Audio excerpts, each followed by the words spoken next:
Mic testing, 1 2 1 2. Yo, welcome back.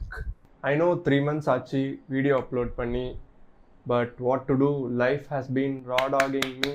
ஏன்னா 2026 ஆரம்பிக்கிறதுக்கு முன்னாடியே வந்து மொத்தமாக முடிச்சு விட்டாங்க. ஸோ எப்படி வந்து என்னோடய ஃபைனான்ஷியல், மென்டல் அண்ட் ஃபிசிக்கல் ஹெல்த்தை 2026 முடிச்சு விட்டுச்சு அப்படின்னு தான் வந்து இந்த வீடியோவில் பார்க்க போகிறோம். ஸோ வீடியோவில் போகிறதுக்கு முன்னாடி ஒரு லைக்கு, ஒரு ஷேரு, ஒரு சப்ஸ்கிரைப் ஒன்று போட்டிங்கன்னா வீடியோக்குள்ளே போயிடலாம். ஏன்னா இதுதான் வந்து சேனலோட மொதல் சிம்பத்தி கார்டு. ஸோ அதை ரெஸ்பெக்ட் பண்ணி பண்ணுங்க. ஸோ இது வந்து 24th December நைட், கிறிஸ்மஸ்க்கு ஜஸ்ட்டு ஒரு நாள் முன்னாடி ஃப்ரெண்டு வீட்டுக்கு போய் கிறிஸ்மஸ் கொண்டாடலாம், அங்கேயே ஸ்டே பண்ணிட்டு வரலாம் அப்படின்னு சொல்லிட்டு ஆஃபீஸ் முடிச்சுட்டு ஃப்ரெண்டு வீட்டுக்கு கிளம்புறேன். நீங்கள் வந்து கேட்கலாம், இந்த மாதிரி வந்துட்டு ஒரு ப்ளம் கேக்கும் பிரியாணிக்கும் ஆடா இவ்வளோ அப்படின்னு சொல்லிட்டு. ஹைலைட் வந்து என்னென்னா வந்துட்டு அவன் வந்து கிறிஸ்டியனுமே கிடையாது, சும்மா ஜாலிக்கு செலிப்ரேட் பண்ணலாம் அப்படின்னு சொல்லிட்டு தான் போயிட்டுருக்கேன். என்னோடய ரெட் கலர் ஸ்கூட்டரில் போயிட்டுருந்தேன் ஹைவேல, அண்ட் ஒரு 60 போயிட்டுருப்பேன். முன்னாடி இருந்த கார் வந்து அப்படியே சடனாக பிரேக் அடிச்சிருச்சு.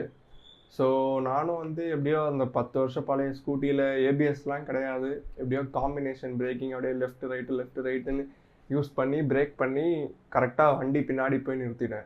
பட் பின்னாடி இருந்த ஒரு வண்டி நிற்கலை, போட்டு இடிச்சிருச்சு. So I was sandwiched between 2 cars.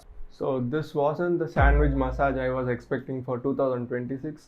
But என்ன பண்ணுறது, ஆயிடுச்சு. So I was rush to the hospital. I was in the emergency ward. First X-rays எடுத்தாங்க அண்ட் கால் ஃபுல்லாக எடுத்தாங்க. They felt like there was a crack in my hips, so MRI எடுக்கணும்னு சொல்லிட்டாங்க. I was also pretty scared. Okay, plate தான் போட போகிறாங்க, அவ்வளோதான், நம்ம இதுக்கப்புறம் பெட் ரெஸ்ட் தான் ஃபுல்லாக அப்படின்னு தான் நினச்சிட்டு இருந்தேன். But luckily it was and hairline crack. So just 4 weeks rest எடுங்க, அதுக்கப்புறமா சரியாயிடும் ஆட்டோமேட்டிக்கான்னு சொன்னாங்க. 2 weeks கழித்து செக்கப்புக்கு மட்டும் வந்தால் போதும் அப்படின்னு சொன்னாங்க. So this should have been the happy ending for my story. But ஆனால் அப்படியே ஸ்லைஸாக மூவ் பண்ணுறாங்க, பார்த்தா உங்கள் அம்மாவில் ட்விஸ்ட்டு அப்படின்னு சொல்லிட்டு இன்டர்மிஷன் கார்டு போடுறாங்க. So after the accident I shifted back to Chennai and I knew something was really wrong with my legs because என்னால் ப்ராப்பராக நடக்க முடியல, என்னால் ப்ராப்பராக கால் ஸ்ட்ரெச் பண்ண முடியல, கால் மடக்க முடியல, கான்ஸ்டண்ட்டாக வந்து நீல வந்து பெயின் இருந்துகிட்டே இருந்தது. ஸோ 2 weeks கழித்து இங்கேயே வந்து மறுபடியும் செக்கப் பண்ண போனேன். They took x-rays, they took MRI, and எக்ஸ்ரேயில் லக்கிலி எதுவுமே வரல. பட் எம்ஆர்ஐ எடுத்து பார்த்தப்போ தான் தெரிஞ்சது லைஃப் லெசனோட final boss ACL and meniscus tear அப்படின்னு சொல்லிட்டு. ஸோ சர்ஜரி வந்து பண்ணியே ஆகணும் அப்படின்னு டிசைட் ஆயிடுச்சு. And everything took place very quickly. I took all the test, I was ready for the surgery, but I didn't research or mentally prepare myself for the surgery. I just went on and I was admitted to the hospital, and next day morning operation. I was taken to the operation theatre. முதுகுக்கு பின்னாடி anaesthesia inject பண்ணாங்க. காலுக்கு கீழே ஃபுல்லாகவே என்ன ஆகுதுன்னே தெரியல. And I was awake during the surgery. Like ஃபுல்லாகவே அவேக்குன்னு சொல்ல முடியாது, பட் கொஞ்ச நேரம் முழிச்சிட்டு இருந்தேன். மறுபடியும் I dozed off, again I was awake, again dozed off. And கை கால் எல்லாமே வந்து சீட்ஸோட கட்டி போட்டிருந்தாங்க. So all I could hear was surgeons talking, or sometimes heart beat மீட்டரோட அந்த பீப் வந்து கான்ஸ்டண்ட்டாக கேட்டிருந்தது. And after the surgery was done successfully, I was discharge.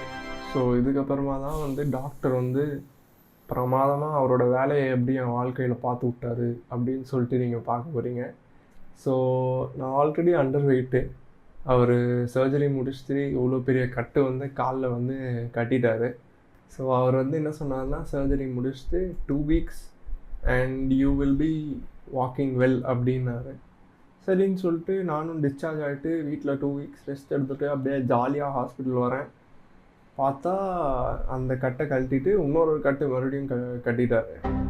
அதுக்கப்புறமா just 2 more weeks and you will be fine walking அப்படின்னாரு. சரின்னு சொல்லிட்டு இன்னொரு 2 வீக்ஸ் பெட் ரெஸ்ட்டு. அதுக்கப்புறமா மறுபடியும் ஹாஸ்பிட்டல் போனால் அந்த கட்டை கழட்டிட்டாரு. கட்டிட்டு டெம்பரரியாக அந்த பேண்டு மாதிரி ஒன்று காலில் போட்டு விட்டாரு. போட்டு விட்டு just 4 more weeks you take rest, don't put full stress on your leg and you will be fine வாக்கிங்ட்டாரு. பார்த்தா அதுவே 1.5 மாதம் ஆயிடுச்சு. It was 1.5 months I was in bed rest. And அதுக்கப்புறமா கட்டு கழட்டிட்டாரு. ஸோ சரி இதுக்கப்புறமாவது ஜாலியாக நடக்கலாம் அப்படின்னு பார்த்தா ஃபைனல் பாஸாக வந்து ஃபிசியோதெரப்பி பண்ணணும் அப்படின்னு சொன்னாங்க. ஸோ ஃபிசியோ வந்து ஏன் வந்து ஃபைனல் பாஸ்ன்னு சொல்கிறேன்னா வந்து அதை வந்து பண்ணவங்களுக்கு தான் தெரியும்.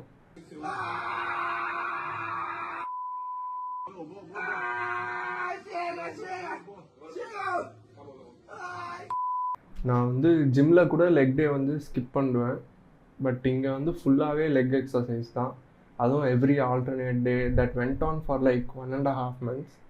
அண்ட் சிபிஎம்ன்ற மிஷின்லாம் போட்டு மடக்கி ஒரு மாதிரி பண்ணி and after like 1.5 months of physio we are finally back. So yeah, it's finally time dead channel activate பண்ணுறதுக்கான நேரம். ஸோ கண்டினியூஸாக வீடியோஸ் போஸ்ட் பண்ண ட்ரை பண்ணுறேன் until or unless anything major like this happens. And hopefully N subscribers யாருக்குமே அப்படி நடக்கூடாது அப்படின்னு நான் நினைக்கிறேன்.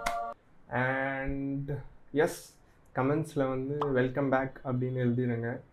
And also special thanks to my friends who had helped me throughout the process.